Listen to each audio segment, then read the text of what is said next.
मित्रों नमस्कार। Parameter of law के इस चैनल में मैं आपका हार्टली वेलकम करता हूं। आज मैं एक बहुत ही महत्वपूर्ण विषय दहेज के झूठे मामलों से कैसे बचा जाए इस विषय पर इस वीडियो में प्रकाश डालने जा रहा हूं। सबसे पहले आपसे अनुरोध है कि वीडियो को शुरू से अंत तक देखें जिससे आपको संपूर्ण जानकारी समझ में आए। इसके अलावा यदि आप इस चैनल पर नए हैं और आपने अभी तक मेरे इस चैनल को सब्सक्राइब नहीं किया तो सबसे पहले यूट्यूब पर इसे सब्सक्राइब कर लें तथा लाइक और शेयर भी इस वीडियो को यदि अच्छा लगे तो अवश्य करें।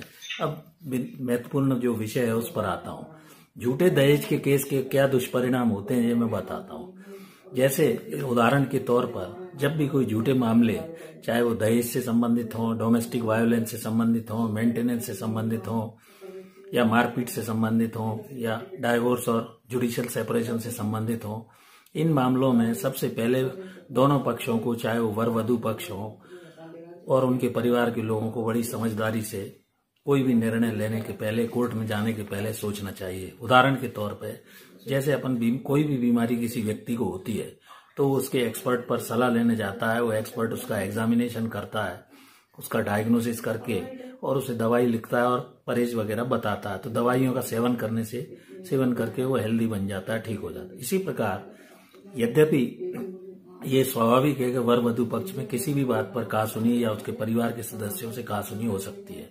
जो भी आपको लीगल कानूनी अधिकार या उपचार उपलब्ध हैं आप उससे समाधान प्राप्त कर सकते हैं। विवाहित महिलाओं के पक्ष में यद्यपि अधिक कानून है, पुरुषों के पक्ष में कानून कम है। तो विवाहित महिलाओं के पक्ष में जो भी कानून अभी तक बने हुए हैं उनका सदुपयोग करना चाहिए, ना कि झूठे दहेज के मामलों को बनाना चाहिए। इससे कई तरह के दुष्परिणाम सामने आते हैं। कानून का दुरुपयोग होता है। ये एनसीआरबी की रिपोर्ट जो नेशनल क्राइम रिपोर्ट ब्यूरो है उसमें भी कहा है कि कई तरह के महिलाओं द्वारा झूठे मामले लगा दिए जाते हैं। बहुत ज्यादा इसमें कोई भी कोर्ट केस जाने के पहले आपको सोचना है, बुद्धि से काम लेना है। मनमुटाव विवाद हर परिवार में होता है, स्वाभाविक प्रवृत्ति है। गुस्से में बात को बढ़ा चढ़ाकर चाहे वो पति हो या पत्नी हो अपने परिवार के सदस्यों को बताता है।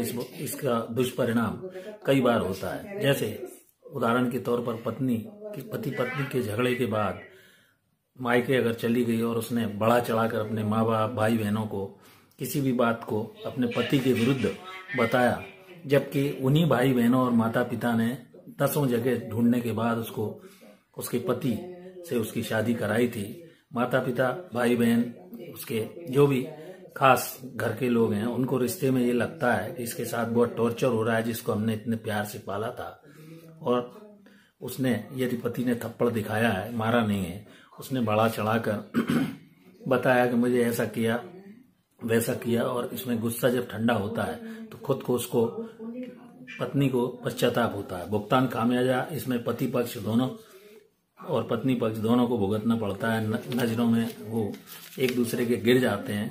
तो इसके लिए सबसे पहले जो ध्यान देने योग्य बात है कि इसमें साथ रहने की बात करने के लिए कई बार section 9 Hindu marriage act restitution of conjugal right या सेक्शन 9 फैमिली कोर्ट एक्ट 1984 के तहत मामले लगा दिए जाते हैं। लेकिन गलत जो भी मामले लगाए जाते हैं एक दूसरे पक्ष पर, चाहे वो किसी भी नेचर के हो, डाइवोर्स हो, कंजुगल राइट्स का हो, right restitution of conjugal right हो, मेंटेनेंस का हो, डोमेस्टिक वायलेंस का हो, इस तरह के झूठे मामलों में एक तो मेंटल जो है प्रेशर आता है।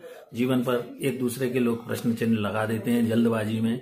इसलिए कोई भी मामला डालने के पहले सोचिए, समझौते की स्थिति बन सकती है। चाहे वो समाज के परिवार के लोग हों, मिल बैठकर ठंडे दिमाग से उसे निपटाने का प्रयास कीजिए। दोनों के समय की बर्बादी है, इकोनॉमिकल लॉस होता है। तोड़ने मरोड़कर झूठा मामला बनवाने से मेंटल टेंशन होता है। सोशली दोनों परिवारों का बाइकआउट जैसा हो जाता है। समाज के लोग भी उसमें रिश्तेदार क्रिटिसिज्म करते हैं। इन सब बातों से बचने के लिए अगर किसी भी तरह की छोटी मोटी बात है तो मान मनौवल करके एक दूसरे की गलतियों को क्षमा करके ठंडे दिमाग से सोचकर निपटाया जा सकता है। बात का बतंगड़ न बनाने का प्रयास किया जाए। म्यूचुअल डाइवोर्स भी आप ले सकते हैं। और इसमें क्या होता है कि दोनों परिवारों के मानहानि जैसी स्थिति उत्पन्न हो जाती है, एक दूसरे का मान सम्मान गिर जाता है जिसे रेस्टोर नहीं किया जा सकता है और मन में गठानें बन जाती हैं जो जीवन पर्यंत चलती हैं। ऐसी स्थिति में कि कोई भी कलह करने के पहले सोचिए, सुलह कीजिए, जैसा कि मैंने कंसिलेशन और सेटलमेंट का भी एक वीडियो बनाया है, पारिवारिक विवाद के वीडियो भी बनाए हैं।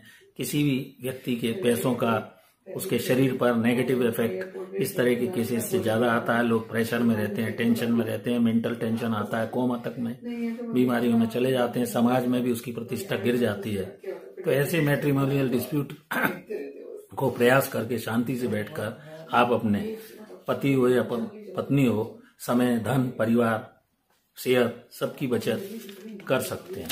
तो इस प्रकार मैंने संक्षेप में किसी भी झूठे मामले को लगाने के पहले 10 बार सोचिए और किसी भी जैसे बीमारी के लिए किसी एक्सपर्ट की सलाह लेकर उसका इलाज करते हैं, दवाइयों का सेवन करते हैं, हेल्थ पर ध्यान देते हैं, हेल्थ कॉन्शियस होते हैं, उसी तरह कानूनी अधिकार को जैसे म्यूचुअल, अगर कोई किसी भी तरह से बात बनने की संभावना नहीं है तो म्यूचुअल डाइवोर्स जैसे भी प्रोविजन है कानून में, कानूनी अधिकारों का लीगली आप किस तरह समाधान हो सकता है, अच्छे वकील से परामर्श लें। और क्योंकि जो भी कानून है वो महिलाओं के पक्ष में अधिक है, उसका सदुपयोग नहीं हो रहा है और कानून का दुरुपयोग लोग अधिक कर रहे हैं, ऐसा समाज में देखने में आ रहा है। और ज्यादातर ये मामले नए नए जो कपल होते हैं उनमें मिसअंडरस्टैंडिंग में ज्यादा होते हैं, जिससे मनमुटाव, वाद विवाद होकर किसी भी बात को बढ़ा चढ़ाकर तुनक मिजाजी में और गुस्से में मामले को गड़बड़ कर दिया जाता है। बाद में उसका खामियाजा दोनों पक्ष भुगतते हैं। तो इस प्रकार मैंने झूठे दहेज केस के दुष्परिणामों के संबंध में इस वीडियो में बताया। आशा करता हूं कि ये वीडियो समाज के लोगों के लिए जिनके यहाँ इस तरह का कलह या अनावश्यक किसी भी तरह की परेशानी उत्पन्न हो रही है वर वधू पक्ष के मध्य, तो वैवाहिक जीवन उनका सफल नहीं हो पा रहा है, उसके लिए काफी उपयोगी सिद्ध होगा, ऐसी मेरी आशा है। Thank you for watching this video. नमस्कार मित्रों।